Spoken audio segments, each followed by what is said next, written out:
Nara koshan nawam matera kobana na irram fatte dan inna desu gafatan.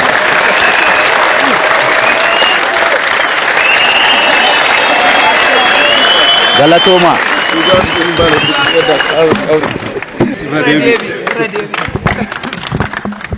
Sunqo jette maramo innara koshan nawam matte rakobana na irram fatte. Walalu zalalama barraram fude. Akuma bekam jijjiirama amma dhufeetiin kaneeyyuu maan kanatti biyya keessa jiru kunu mallattoo jijjiiramaa ta'e jechuudha.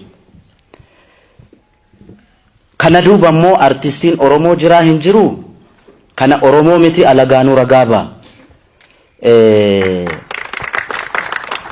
Presenteeshinii kanarratti yeroo waan madaaluu miti haa ta'uuti garuu gara fuulduraatti maaltu ta'uu qaba maaltu ta'e yeroo kanatti maaltu jira isa jedhu irratti artistiin Oromoo akka artii Oromootti waan na ta'uu qabu akeeka itti himna jechuudha. Sirbaan qofa miti haasaanis akkasimoo akkas miti gachisiifame aangoon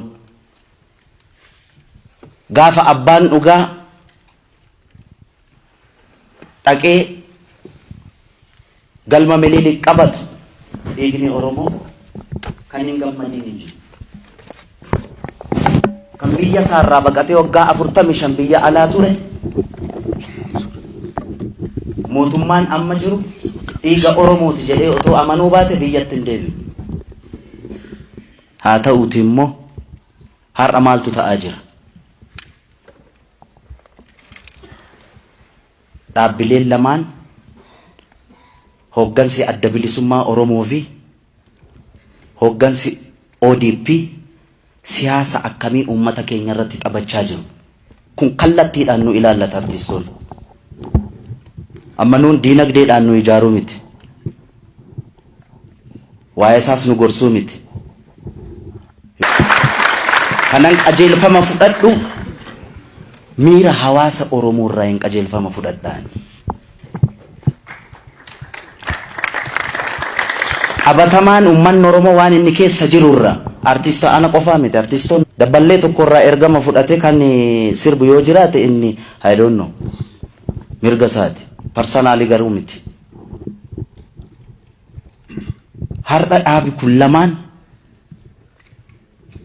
otoo ummata Oromoo istirasii tapha siyaasaa ummata jidduutti taphachaa istirasii keessa nagalchaa jiranii artistis ummata Oromoo mara istirasii keessa otoo jiru ammalan godhe seetan gaafa wantoota maqaa dha'ee nurraa dhoowwiya lammaa nurraa dhoowwiya abii nurraa dhoowwa yaa biyya yookaan qeerrottanii ya gaafan jedhu dabballoon oppiidiyoo bariitusaa feesbuukiidhaan maal jedhan beektu namoonni qaamaan illee beeku gurbattii kana qajeelfamni kan kennamuuf asmaraarraa jedhani dhaabni hin galle gaafsan gurbattiin kun shalee abaa'ooti jedhan nane gadhe guyyaa dabballoonni abaa'oo shane gurbattii kana oppiidiyoon qajeelfamatti kenneedhan waa tokkoon sinitti alootiin ani keessa jiru biizii taanu miti kana quba qabaadha.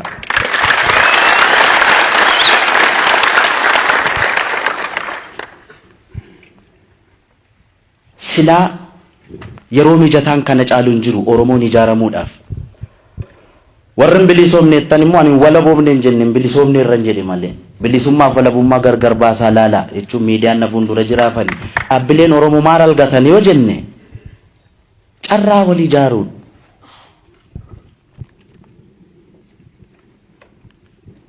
namni kamuu ogummaa qabuun bilisummaadhaan ijaaramuudha. Waggaa 3-4 dura barbaannu akkamitti sooromuu dandeenya? Barbaannus immoo akkamitti yoomuu dandeenyaanis mirga. Mallattoo jijjiirama kanaati jechuudha. Qabni siyaasaa adda bilisummaa Oromoo fi ODP walakkaa jiru kun dhaabbachuu qaba uummata keenyarra.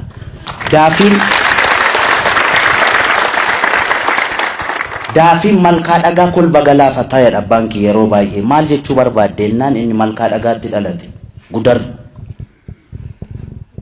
Warra miidhaqanyiitu karaa malkaa dhagaa qaxxaamuree gudar gabaa oola. Warri kolbaa immoo gorfoo gararraadha. Ijoolleen tokkee kun taa'ee hin beektu. Warri miidhaqanyiitu malaan rakkisu. Amma kolbi kun gaafa iyya dhagawaasii gadee kaatee walakkaa gala. Jidduutti rakkate. Gaaf tokko warri midhaafiin malkaa dhagaa kolba galaafateedha. Daafiin dhaabbilee lamaan kana ummata miskiina harka duwwaa qabsaa'ee jijjiirama kana fide jidduutti rakkisaa jira jechuudha. Akka nuti tasgabboofnee of ijaarree egeree biyyattii kanaa maal goona? Kamirra gorre kamiin haleeli jennaan? Irra kanniin.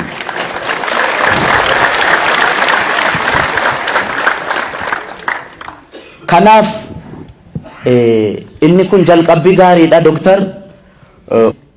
Mariin kun itti fufuu qabda jettaniittu inni karaa nagaatiinis qabsaa'u inni karaa qawwee gatee galeeras kana gara fuulduraattis nani kadhanii jedhus yoo jiraate waliin taatanii yaa artistoota Oromoo raabuleen asham jenne gara fuulduratti gatti ijaaramnu karaa diinagdeetiin karaa maaliitiin biyya kana akkamitti ceesisuu akka dandeenyu isarratti enerjii guutuudhaan akka deemnuuf isin waliin taatanii akka qajeelfama walii laannu malee qoba qobaatti ammoo maal kanaaf akkas nu godha. Kana booda dhugaa haasa'uudhaaf ummanni keenya tokko ta'eetu qabsoo kana kanaan ga'ee dhaabbilee lamaaniif immoo kan dhaabbilee hafaniif tokkotan nutillee garaa buleen waan barbaanne gochuu dandeenya jechuun barbaada. Itti yaadeen immoo kanaaf immoo itti guuta xinnoo tureen kan carraa.